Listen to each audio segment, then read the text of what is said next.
তিনি আমাদের নির্বাচন করেছেন, দয়া করে নির্বাচন করে তার চরণে স্থান দিয়েছেন, নির্বাচন করে তার ঈপ্সিত কর্ম করার সুযোগ দিয়েছেন।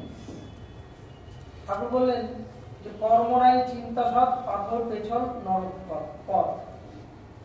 অর্থাৎ আমি খুব ভালো চিন্তা করি, হয়তো ভালো কথাও বলি, কিন্তু তদনুক কর্ম যদি আমার জীবন না থাকে তাহলে আমি নরকের দরজায় যাওয়ার জন্য আমি প্রস্তুত হয়ে আছি, যে যাবো, ওই গেলাম বলে আছি এরকম।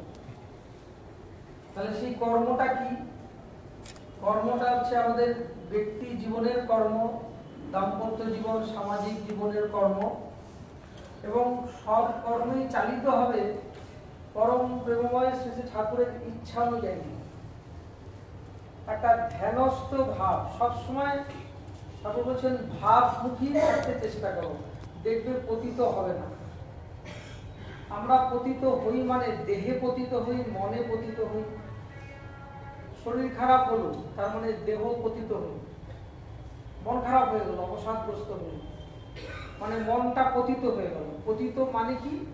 পতন মানে কি? পড়ে যাওয়া, মানে যেখানে থাকার কথা সেখানে থাকছে না, আমার দেহ থাকছে না, মন থাকছে না, সত্তা থাকছে না, আত্মা থাকছে না, পড়ে যাচ্ছে।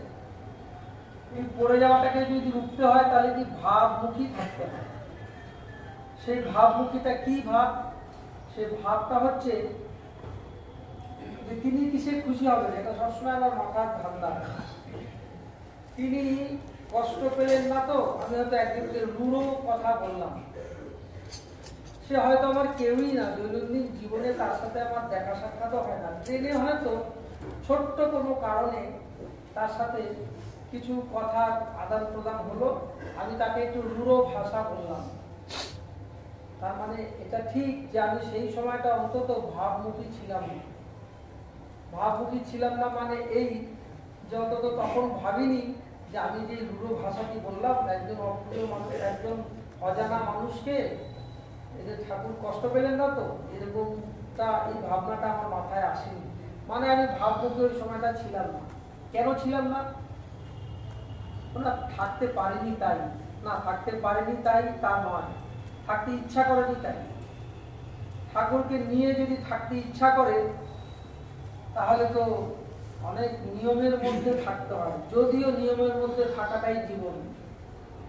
হয়তো আমরা বলতে পারি এটাতে স্বাধীনতা ক্ষুণ্ণ হচ্ছে। ঠাকুর উদাহরণ দিলেন যে আমাদের প্রাণ বায়ু, সেটা নাকের, দুটি নাকের একদম ক্ষুদ্র দুটি ছিদ্রের মধ্যে